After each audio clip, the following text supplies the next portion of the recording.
तू खुद की खोज में निकल, तू किस लिए हताश है, तू चल, तेरे वजूद की समय को भी तलाश है। Hello everyone, I am Vaibhav Pandey and I welcome you all to this show Vaibhav Pandey's spiritual point. दोस्तों, इस सीरीज में हमारा ये चौथा वीडियो है और पिछले वीडियो में हमने ये जानने की कोशिश की थी कि हमारी थॉट प्रोसेस में जो क्लैरिटी है वो हम तक क्यों नहीं पहुंच पाती, क्या रीजन है। और इसको हमने इस आकृति के माध्यम से जानने की कोशिश की थी। हमने कहा था कि हमारा एग्जिस्टेंस जो है, आज का ओरिजिनल एग्जिस्टेंस जिसे हम कह सकते हैं, ये बिल्कुल ना के बराबर है और हम आज पूरी तरह से माइंड है। हम आज बाकी कुछ नहीं, ये है माइंड।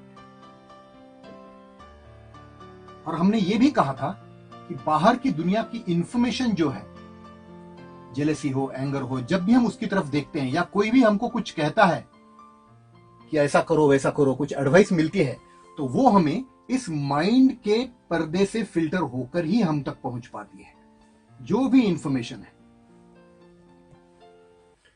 क्योंकि ये माइंड का पर्दा जो है, ये कंडीशनिंग का पर्दा है, ऐसा हमने कहा था।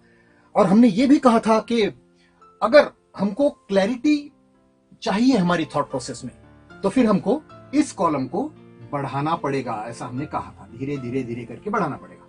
और जैसे ही ये कॉलम बढ़ता है तो ये कॉलम धीरे धीरे धीरे जो है अपने आप घटता है।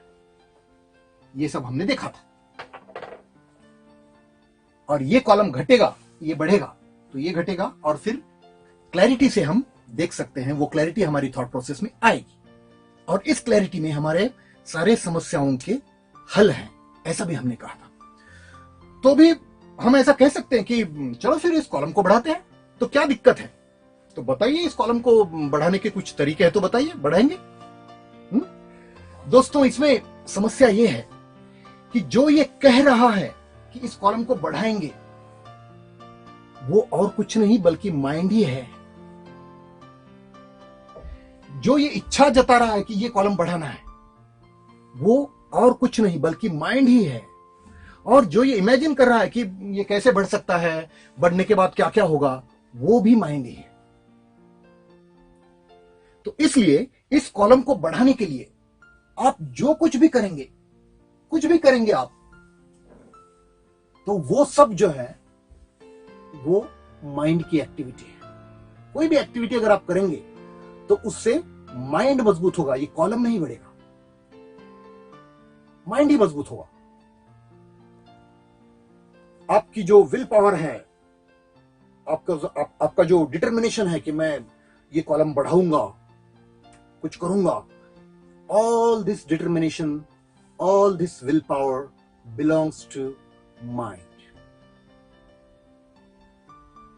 दोस्तों, मैं आपको बताऊं, ये जो है ना, ये जो एंटिटी है, ये बड़ी पैसिव एंटिटी है। पैसिव, आप जानते हैं पैसिव क्या होता है? पैसिव वो होता है कि मतलब ऐसा होता है कि जैसे वो कब आया कब गया पता ही नहीं चला। ये बिल्कुल डोमिनेंट नहीं होता है, एकदम सॉफ्ट होता है, पता ही नहीं चलेगा आपको ये कब आया। तो ये एंटिटी इस तरह की है, डोमिनेंट नहीं है। ये शोर मचाने वाला जो है, जोर से बात करने वाला, ये माइंड है। अगर आप कह रहे हैं कि मुझे ये करना ही है, बिल्कुल मैं करके दिखाऊंगा, तो वो माइंड है, उससे ये नहीं होगा। तो फिर क्या कर सकते हैं? देखिए, कोई भी एक्टिविटी अगर हम करते हैं तो वो activity belongs to the mind, उससे माइंड मजबूत होगा। तो इसका मतलब ये हुआ कि ये जो है, ये कॉलम जिसकी बात हम कर रहे हैं, जो हमारा ओरिजिनल एग्जिस्टेंस है, ये अपने आप बढ़ना चाहिए। हम सोच कर वो बढ़ा नहीं सकते, क्योंकि सोच जो है वो माइंड को बिलोंग करती है। तो ये अपने आप बढ़ना चाहिए, ये चीज जो है ये अपने आप होनी चाहिए। हमारे हिंदी फिल्म वाले कहते हैं ना, वो इतने सालों से कहते आ रहे हैं कि प्यार किया नहीं जाता, हो जाता है। तो ये हो जाने वाली बात जो है ये यहां पे होनी चाहिए, ये अपने आप होना चाहिए। और ये कैसे होगा? फिर हमारे हाथ में क्या है, हम क्या कर सकते हैं? अगर ये अपने आप होना है दोस्तों, तो हमारे हाथ में एक ही चीज है, और वो है हम अपनी अंडरस्टैंडिंग बढ़ा सकते हैं, हमारा अंडरस्टैंडिंग ब्रॉड कर सकते हैं। ये माइंड में जो कुछ भी हो रहा है ये हम समझ सकते हैं, उसको ध्यान से गौर से देख सकते हैं, अध्ययन कर सकते हैं उसका। ये हमारे हाथ में है और इससे हमारा अंडरस्टैंडिंग बढ़ेगा। You know, it's like there is more and more understanding, you know, there is more and more clarity when I actually see what is happening with this mind। और ये फिर धीरे धीरे अपने आप बनना शुरू हो जाता है। It's like waiting for the benediction. My understanding is getting deeper and deeper and deeper and I am waiting for that benediction, I am waiting for that prasadam. तो हमारे हाथ में इतना ही है कि हम पूरी तरह से अंडरस्टैंडिंग जो है हमारा वो ब्रॉड कर सकते हैं। इतना ही हमारे हाथ में है। बाकी कोई भी एक्टिविटी जो है ये सब माइंड को बिलोंग करती है। और ये बहुत जानने लायक, सोचने लायक बात है दोस्तों, क्योंकि जैसा कि मैंने इसके पहले भी कहा था कि दुनिया में बहुत सारे जो तरीके हैं वो बताए जाते हैं कि आप ऐसा कीजिए, वैसा कीजिए, आधे घंटे के लिए इस तरह से बैठिए या फिर ये एक्टिविटी कीजिए। तो ये एक्टिविटी जब भी आप करेंगे तो ये माइंड के थ्रू हो रही है और आप कुछ रिजल्ट एक्सपेक्ट कर रहे हैं उससे। भले ही वो रिजल्ट कभी कभी मिल जाएगा आपको, लेकिन वो टेम्पररी रहेगा। तो इसलिए हमें इसके लिए जो भी एक्टिविटी माइंड को बिलोंग करती है उसकी तरफ न जाते हुए हमें ये बढ़ाने के लिए अपनी अंडरस्टैंडिंग बढ़ानी है। तो फिर ये अपने आप हो जाएगा। वो अंडरस्टैंडिंग, वो भाव जो है, महाराष्ट्र में एक बड़े जाने माने संत थे, उनका नाम था तुकडोजी महाराज। तो महाराष्ट्र में मराठी में उनका एक बड़ा फेमस अभंग जिसे भजन कहते हैं वो है कि मनी नाही भाव म्हणे देवा मला पाव, मनी नाही भाव म्हणे देवा मला पाव, देव आशानं पावायचा नाही रे, देव बाजारचा भाजीपाला नहीं रे। हा? तो ये भाव जब तक है, ये अंडरस्टैंडिंग जब आएगा तो फिर वो क्लैरिटी से हमारी मुलाकात होगी। और विदाउट दिस अंडरस्टैंडिंग, जब तक ये अपने आप नहीं बढ़ेगा अंडरस्टैंडिंग से, तब तक जो भी हमारी एक्टिविटी है दोस्तों, I am afraid, I am sorry to say, all that activity will belong to my. भले आप उसमें कितना भी सोचे कि ये डीप में है, ये इस किताब से आ रहा है, उस किताब से आ रहा है, या फिर इस महात्मा ने बताया, उस महात्मा ने बताया है, जब तक आपकी अंडरस्टैंडिंग से वो नहीं आएगा, ये कॉलम बढ़ने के बाद इस क्लैरिटी से नहीं आएगा, तब तक all that activity, all that thought belongs to mind. ये हमें ध्यान में रखना है। एक्टिविटी जो है उसके ऊपर हम निर्भर नहीं रह सकते, उसके लिए हमें अंडरस्टैंडिंग बढ़ाना पड़ेगा। और ये अंडरस्टैंडिंग बढ़ाने के लिए हमें जो हम ये कर रहे हैं, ये इसीलिए कर रहे हैं ताकि वो अंडरस्टैंडिंग जो है वो हम में आ जाए। अंडरस्टैंडिंग बढ़ने के लिए हमें जरूरी है कि हमारी माइंड की जो स्थिति है हम उसको पढ़ें, उसका अध्ययन करें। हर दिन हर पल हमारे रिएक्शंस जो हैं, क्या क्या हो रहा है माइंड में, ये हम करते जाएंगे तो ये अंडरस्टैंडिंग बढ़ेगा। लेकिन हमारे माइंड का स्टडी जो है उसकी तरफ जाने से पहले हमें यहां पर और कुछ देखना है जो कि बहुत जरूरी है। आप इस आकृति को देखिए जो कि बहुत जरूरी है समझना।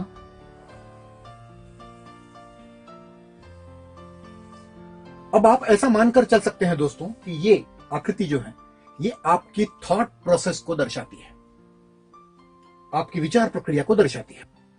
और वैसे भी ये हमारा लोगो है, वैभव पांडे स्पिरिचुअल पॉइंट का ये लोगो है। और ये लोगो हमारी इस संकल्पना के बारे में, इस नए कॉन्सेप्ट के बारे में बहुत कुछ बताता है, और उसको बताना भी चाहिए, क्योंकि लोगों का काम है कहना। वो किशोर कुमार का गाना है ना, कुछ तो लोग कहेंगे लोगों का काम है कहना। तो उस तरह से ये बात है। खैर, मैं कभी कभी बीच में मजाक कर लेता हूं, आप भी उसको उसी तरह से लीजिए। तो दोस्तों, ये जो आप देख रहे हैं इसमें, जैसा कि मैंने कहा कि ये आपकी थॉट प्रोसेस है ऐसा मानकर चलिए। तो यहां पर एक सेंटर है और इस सेंटर को मध्य बिंदु मानकर 4 अलग अलग साइज के सर्कल आप देख सकते हैं यहां पर, और बीच में सेंटर है। चारों सर्कल का एक ही सेंटर है। अब दोस्तों ये समझने लायक बात है कि जिसको हम क्लैरिटी कहते हैं, हमारी क्लैरिटी की सिचुएशन जो है, स्पष्टता, वो इस सेंटर में है, केंद्र में है। और जैसे ही हम इस सेंटर से दूर जाते हैं, जैसे ही दूर जाएंगे वैसे हमारी धारणाएं कठोर बनती जाएंगी, हम मैकेनिकल यांत्रिक बनते जाएंगे, एक मशीन की तरह बनते जाएंगे जैसे सेंटर से दूर जाएंगे। और मैं ये भी बताना चाहूंगा दोस्तों आपको कि हमारे कुछ ग्रंथों के अनुसार कॉन्शियसनेस जो है, सिर्फ हमारा ही नहीं बल्कि दुनिया में जो कुछ भी है, भले ही वो लिविंग थिंग हो या नॉन लिविंग थिंग हो, सजीव हो या निर्जीव हो, उसका कॉन्शियसनेस जो है, इसके 5 स्टेजेस हमारे कुछ ग्रंथों में कहे गए हैं। ध्यान से सुनिए। और ये 5 स्टेजेस कुछ इस प्रकार है। पहला स्टेज है वो है आच्छादित, जिसे हम कवर्ड कह सकते हैं। दूसरा है संकुचित, कंट्रैक्टेड। तीसरा है मुकुलित, जिसे हम बडिंग कह सकते हैं, बडिंग। चौथा है विकसित, डेवलप्ड। और अंत में 5वां जो स्टेज है वो है पूर्ण विकसित, जिसे हम फुल्ली डेवलप्ड कह सकते हैं। ये 5 स्टेजेस कॉन्शियसनेस के हमारे ग्रंथों में बताए गए हैं। अब हम हमारे इस लोगो की तरफ अगर आते हैं और ये 5 स्टेजेस को अगर हमारे लोगो के स्टैंड पॉइंट से अगर हम एक्सप्लेन करना चाहेंगे तो हम कह सकते हैं कि ये बाहर का, सबसे बाहर का सर्कल जो है ये है आच्छादित, कवर्ड। ये दूसरा, उसके अंदर का जो सर्कल है ये रहेगा संकुचित।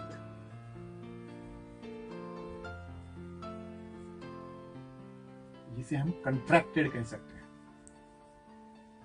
ये तीसरा जो सर्कल है ये है मुकुलित।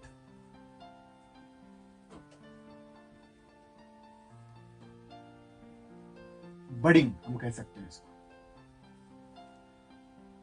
चौथा जो सर्कल है ये है विकसित।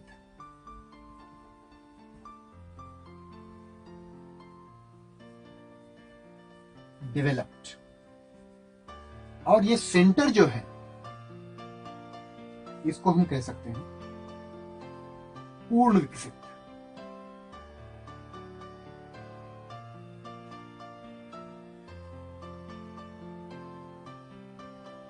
Fully developed. तो ध्यान से देखिए इन 5 सर्कल्स को। अब ये हमारे ग्रंथों में सिर्फ ये 5 स्टेजेस बताए गए हैं, लेकिन इनको इस सर्कल के माध्यम से जो है ये हमारी संकल्पना के हिसाब से हम कर रहे हैं। तो आप देख सकते हैं कि ये अलग अलग सर्कल पे जो ये अलग अलग स्टेजेस हमने दिखाए हैं।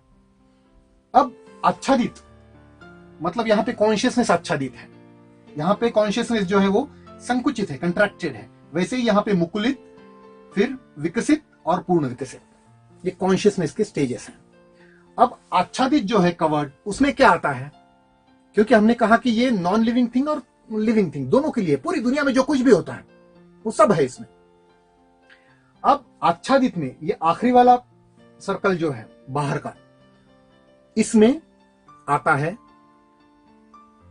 सभी नॉन लिविंग चीजें जो हैं, निर्जीव चीजें जो हैं वो आती हैं, और उसके साथ साथ वनस्पति भी आती हैं जो सजीव है, लिविंग है। तो मतलब आच्छादित की इस सर्कल पे आता है पेड़ पौधे और बाकी सब निर्जीव चीजें, नॉन लिविंग थिंग, जैसे कि पत्थर है, पानी है, हवा है, मिट्टी है, ये सब यहां पर आता है। तो इसका मतलब ये हुआ कि ये पेड़ पौधे जो भी हैं उनका कॉन्शियसनेस धीरे धीरे इवॉल्व होते होते होते सेंटर की तरफ जाने वाला है। ठीक है ना? ऐसा होने वाला है, भले उसको हो सकता है लाखों करोड़ों साल लगे, ऐसा होने वाला है। दूसरा सर्कल है जो है संकुचित, कंट्रैक्टेड। इसमें क्या आता है? इसमें सभी जीव आते हैं मनुष्य के अलावा, मतलब प्राणी है, कीटक है, पक्षी है, सभी जीव, लिविंग थिंग्स सिर्फ मनुष्य नहीं, एक्सेप्ट ह्यूमन बींग्स, ये इसके ऊपर आते हैं। मतलब प्राणी है, कीटक है, पक्षी है, ये सभी जो है वो धीरे धीरे धीरे इवॉल्व होते होते होते कॉन्शियसनेस उनका सेंटर तक जाने वाला है। ठीक है ना। और मैं आपको बता दूं कि ये मोटे तौर पर हम ये सिर्फ 4 सर्कल और एक सेंटर दिखा रहे हैं, बीच में बहुत सारे हजारों सर्कल्स इसमें हो सकते हैं, क्योंकि ये इवोल्यूशन जो होता है कॉन्शियसनेस का वो इसी तरह से हो रहा है। लेकिन मोटे तौर पर हमने 4 सर्कल और एक सेंटर दिखाया है। तो संकुचित में जो है वो प्राणी, पक्षी और कीटक आते हैं, और ये अंत में 2 सर्कल और सेंटर जो है ये मनुष्य को बिलोंग करता है। ये तीनों 1 2 3, मतलब ये 3 जो है 1 2 और 3, ये जो है ह्यूमन बीइंग को दर्शाते हैं।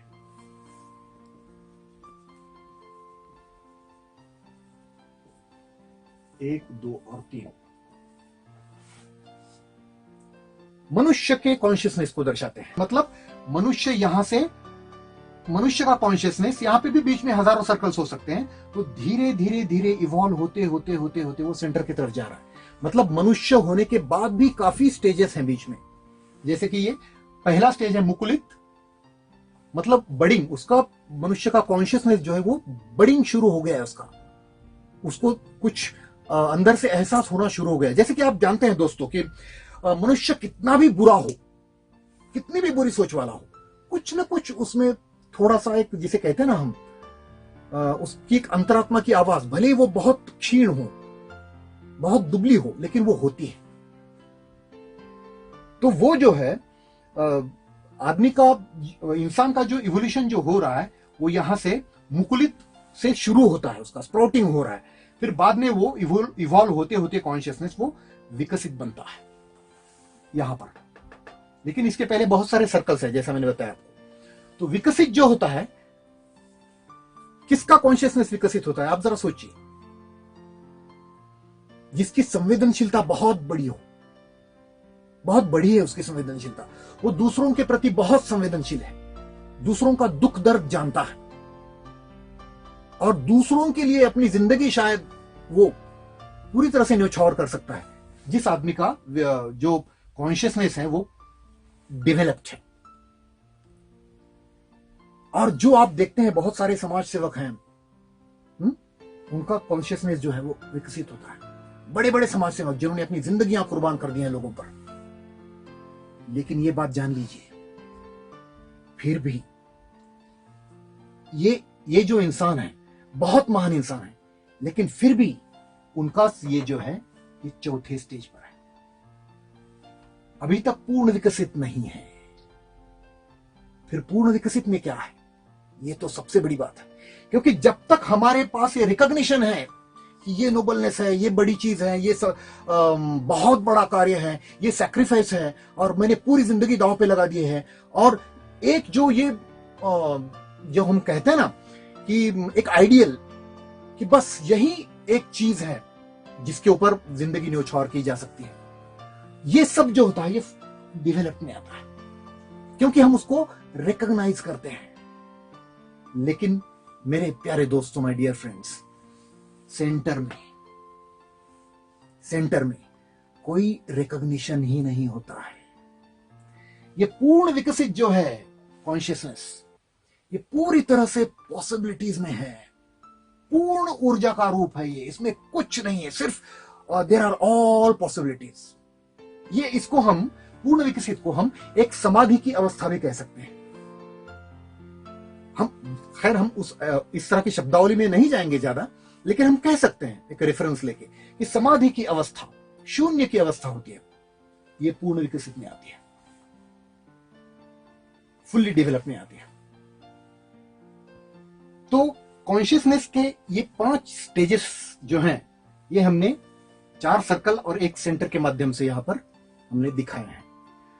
और दोस्तों, ये सब जो है हम ये क्यों कर रहे हैं? क्या ये हम सब जो कर रहे हैं वो ज्ञान बांटने के लिए कर रहे हैं या ज्ञान बढ़ाने के लिए कर रहे हैं? नहीं, हम ये ज्ञान बांटने के लिए या बढ़ाने के लिए नहीं कर रहे हैं। ये हम इसलिए कर रहे हैं, ये जानने की कोशिश हम इसलिए कर रहे हैं क्योंकि हमें उस गहराई तक जाना है, उस क्लैरिटी की तरफ जाना है। क्योंकि हम कहते हैं कि उस क्लैरिटी में, उस गहराई में हमारे सारे सवालों के जवाब हैं, हमारी सारी समस्याओं के हल उसमें है, उस क्लैरिटी में। और इसलिए उस क्लैरिटी को पाने के लिए हम उस गहराई में जाने का प्रयास कर रहे हैं, क्योंकि उलझे सुलझे सब प्रश्नों का उत्तर केवल एक, गहराई में देख। ये हमारा सूत्र है और उस सूत्र के हिसाब से हम जा रहे हैं। बहरहाल ये कॉन्शियसनेस के 5 स्टेजेस हैं जो हमने देखे हैं। अब हम ये बाहर का सर्कल जो है आच्छादित, कवर्ड, जिसमें पेड़ पौधे और बाकी निर्जीव वस्तुएं आती हैं, उसके ऊपर थोड़ा सा रोशनी डालेंगे। जैसा कि ग्रंथों में कहा गया कि उसमें कॉन्शियसनेस है। ये कॉन्शियसनेस क्या है दोस्तों? अगर किसी को थोड़ा कंफ्यूजन होता है तो मैं बताना चाहूंगा कि जैसे कि हमें अच्छा लगता है, बुरा लगता है, या फिर सही गलत का अनुमान करते हैं हम लोग, और हमारे कुछ मत होते हैं, ओपिनियंस होते हैं, और इसके अलावा बहुत सारी चीजें जो है हमारे अंदर छिपी हुई हैं। ये है हमारा कॉन्शियसनेस। और यही कॉन्शियसनेस जो है पेड़ों में है, पत्थर में है, मिट्टी में है, फंडामेंटल पार्टिकल जिससे सारी दुनिया बनी है, उसमें ये कॉन्शियसनेस है, ऐसा हमारे ग्रंथ कहते हैं। ठीक है, ग्रंथ कहते हैं, लेकिन साइंस क्या कहता है, यह बहुत जरूरी है। क्वांटम फिजिक्स जो है, जो इसकी स्टडी करता है, वो क्या कहता है, ये जानना बहुत जरूरी है, क्योंकि हम ये साइंस के हिसाब से ही देख रहे हैं, उसका वैज्ञानिक आधार हम देखना चाहते हैं। तो दोस्तों, मैं आपको बताना चाहूंगा कि क्वांटम फिजिक्स तो साफ साफ कहता है कि जो फंडामेंटल पार्टिकल होता है जिससे सारी दुनिया बनी है, वो फंडामेंटल पार्टिकल जन्म ही तब लेता है जब उसका संपर्क किसी कॉन्शियसनेस के साथ आता है। थोड़ा समझिए इसको। मतलब फंडामेंटल पार्टिकल जन्म ही नहीं लेगा अगर उसका संपर्क जो है वो किसी कॉन्शियसनेस के साथ नहीं आएगा, ह्यूमन कॉन्शियसनेस के साथ नहीं आएगा, तो वो जन्म ही नहीं लेगा। सिर्फ वो पॉसिबिलिटीज तक ही सीमित रह जाएगा। पॉसिबिलिटीज मतलब जैसा कि हमने देखा था हमारे पिछले वीडियो में कि वो फंडामेंटल पार्टिकल ऐसा भी हो सकता है, वैसा भी हो सकता है, यहां भी हो सकता है, वहां भी हो सकता है, उसका कलर ये भी हो सकता है, वो भी हो सकता है। ये सिर्फ संभावनाएं हैं, उसके जन्म लेने की पॉसिबिलिटीज हैं। एक्चुअल जन्म लिया ही नहीं है, लेकिन एक्चुअल जन्म वो तब भी लेता है जब उसका कॉन्शियसनेस के साथ संपर्क आता है, उसको कोई कॉन्शियसनेस देखता है, ऑब्जर्व करता है, मेजर करता है, तब जाकर वो जन्म लेता है कि एक रूप जो है वो धारण कर लेता है।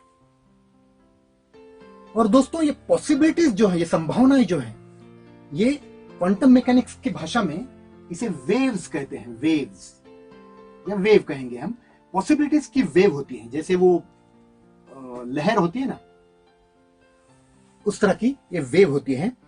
तो इसका मतलब ये है कि फंडामेंटल पार्टिकल जो है वो सिर्फ वेव में एग्जिस्ट करता है। उसका अस्तित्व जो होता है वो पॉसिबिलिटीज की वेव जो है, वेव ऑफ पॉसिबिलिटी, उसमें होता है। और जब कॉन्शियसनेस, जब कोई उसको देखता है, कॉन्शियसनेस के साथ जब उसका संपर्क आता है, तो वो कई संभावनाओं में से एक संभावना जो है वो धारण कर लेता है। इसको हम वीडियो के माध्यम से देखते हैं। इस वीडियो में आप देखेंगे कि कैसे ये फंडामेंटल पार्टिकल जो है वो किस तरह से वेव फॉर्म में ट्रेवल कर रहा है। वेव ऑफ पॉसिबिलिटीज, पॉसिबिलिटीज के फॉर्म में, वेव फॉर्म में ट्रेवल कर रहा है। और जैसे ही उसको कोई देखता है, ऑब्जर्व करता है, तो सभी संभावनाएं, सभी पॉसिबिलिटीज, वो वेव जो है वो गायब हो जाती है और वो पार्टिकल बन जाता है। ये हम इस वीडियो के माध्यम से देखने वाले हैं। तो आइए देखते हैं इसको। तो देखिए, यहां पर लाल कलर में आप जो देख रहे हैं वो फंडामेंटल पार्टिकल्स हैं जो पॉसिबिलिटीज में वेव फॉर्म में ट्रेवल कर रहे हैं। वहां पर एक साइंटिस्ट है, उसकी आंखें फिलहाल बंद हैं, इसलिए फंडामेंटल पार्टिकल्स भी अभी भी पॉसिबिलिटीज में हैं, वेव में हैं। लेकिन जैसे ही साइंटिस्ट आंखें खोलता है तो देखिए क्या हो जाता है। ये सभी पॉसिबिलिटीज गायब हो जाती हैं और पार्टिकल एक निश्चित रूप धारण कर लेता है। और एक क्लिप देखते हैं, आइए। यहां पर आप देख सकते हैं पॉसिबिलिटीज की वेव जो है वो चल रही है, और जैसे ही ये वेव ह्यूमन कॉन्शियसनेस से टकरा जाती है तो एक पार्टिकल का रूप धारण कर लेती है। तो दोस्तों, यह है क्वांटम फिजिक्स का हैरान करने वाला सच, जो ये कहता है कि फंडामेंटल पार्टिकल जन्म ही तब लेता है जब उसका कॉन्शियसनेस के साथ संपर्क हो, और उसी फंडामेंटल पार्टिकल से सब दुनिया बनी है। तो इसमें हैरानी की बात तो यह है दोस्तों कि फिर पहले क्या आता है, जरा सोचिए,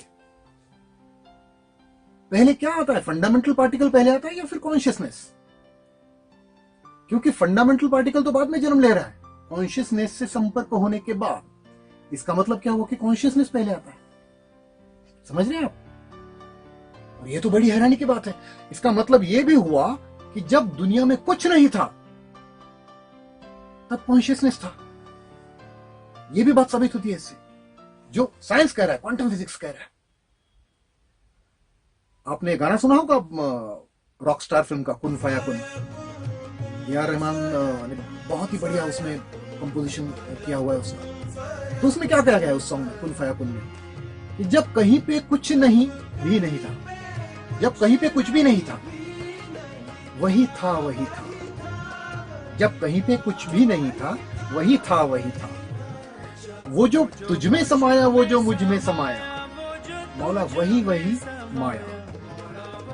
मतलब ये जो कहा गया है कि वो जो कॉन्शियसनेस है उसके बारे में कहा गया है कि जब कुछ भी नहीं था तब ये कॉन्शियसनेस था, वही कॉन्शियसनेस तुझ में है, वही कॉन्शियसनेस मुझ में है, ऐसा कहा गया है। और यही तो खूबसूरती है इस गाने। और दोस्तों, दूसरी बात यह भी है कि जब अगर ऐसा है तो हम तो ऐसा भी कह सकते कि बाहर जो पत्थर पड़ा है, पत्थर जो बाहर पड़ा है, उसका कॉन्शियसनेस के साथ कुछ वास्ता, कुछ रिश्ता जरूर है। बराबर है ना? भले ही हम, चलो हम ऐसा कहते हैं कि चलिए उसमें कॉन्शियसनेस नहीं है, ऐसा तो ग्रंथ कह रहे हैं कि उसमें, पत्थर में कॉन्शियसनेस है, लेकिन हम चलिए ऐसा मानकर चलते हैं कि कॉन्शियसनेस उसमें नहीं है, पत्थर में, लेकिन कुछ रिश्ता तो उसका जरूर है, पक्का है रिश्ता। तो अगर कोई पत्थर की पूजा कर रहा है तो क्या हम उसको सरासर गलत कह सकते हैं? कह सकते हैं क्या उसको? क्योंकि भले पत्थर की जो पूजा कर रहा है उसको ये कुछ मालूम नहीं हो, भले उसको कुछ मालूम नहीं है, लेकिन पत्थर का तो रिश्ता है कॉन्शियसनेस से।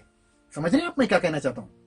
जैसे कि मान लीजिए कोई बाहर बहुत कड़ी धूप है, कड़ी धूप है बाहर, और आप रास्ते से चल रहे हैं, आपका बदन जो है वो गर्मी से जल रहा है धूप की वजह से, और मान लीजिए सामने से कोई सर पे ठंडे पानी का मटका लेकर आ रहा है, कोई चलकर आ रहा है, मटका खुला है ऊपर से, और वो बड़ा जल्दबाजी में है मटके वाला, और वो जैसे ही आपके पास से गुजर रहा है तो जल्दबाजी में मटके के कुछ ठंडे जो पानी की बूंदें हैं वो आप पर छिड़क जाती है। तो आपको कैसा लगता है?